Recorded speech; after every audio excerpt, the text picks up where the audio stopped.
कौम लूत पे भी अजाब आया। हम जिन्स परस्ती, मर्द मर्दों से बदकारी करते हैं। हजरत नूह ने समझाया कि यह काम दुरुस्त फितरत के खिलाफ है, यह काम दुरुस्त नहीं। जब इंसान ये काम करता है तो जमीन और आसमान कांपते हैं। अब मैं कैसे खोल के बताऊं, मेरे पास आदादो शुमार है कि पाकिस्तान के अंदर इस काम की कैफियत क्या है और किस तरह करके लोग, मैं तो रोना रोता रहता हूं दाढ़ी का।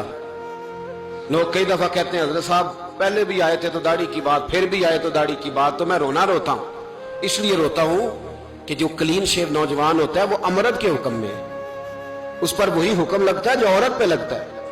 उसके साथ मर्द का उठना बैठना उसी तरह ना जाएगा जिस तरह औरत के साथ। हजरत जुनैद बगदादी रहमतुल्लाह ताला अलैह के सामने एक शख्स ने कहा वो कितना खूबसूरत नौजवान जा रहा है, तो आप फरमाने लगे तू तो हाफिज़ कुरान नहीं। कहा हाँ। फरमाने लगे जा अपने हिफज की खैर मना। वो शख्स कहता है मैंने उस बगैर दाढ़ी वाले क्लीन शेव नौजवान को बुरी नजर से देखा, मुझे कुरान पाक ही भूल गया, सारा कुरान पाक भूल। और कितने साल मैं दुआएं करता रहा, बैतुल्लाह के तवाफ करता रहा, मैं याद भी करता तो नहीं होता।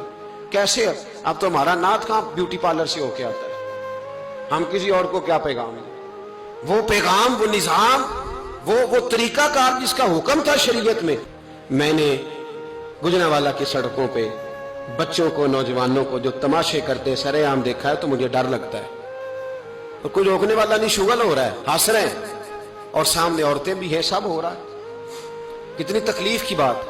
हजरत नूह की कौम ये काम करती थी, कुरान पाक ने बयान किया है। हजरत नूह ने समझाया, फरमाया रब करीम ने तुम्हें अपनी ख्वाहिश पूरी करने के लिए ये जायज तरीका अता फरमाया, औरतों से निकाह करो और इस निकाह की बरकत से जो अल्लाह तुम्हें औलाद देगा उसको अल्लाह तबारक व तआला तुम्हारे लिए बाइसे बख्शिश भी फरमाएगा। लेकिन जब कौम न मानी तो जो कौम में लूत का अमल करे उसका इलाज कुरान में बयान फरमाया कि आसमान से पत्थर बरसेंगे। फिर पत्थर बरसे और जिनके बड़े बड़े अच्छे दिमाग थे उनके दिमाग चकनाचूर कर दिए गए, तबाह कर दिए गए, उनके दिमाग जमीन पर बिछाड़ दिया गया। अल्लाह मोहलत देता है, लेकिन इसका मतलब ये नहीं कि इंसान तौबा ही न करे।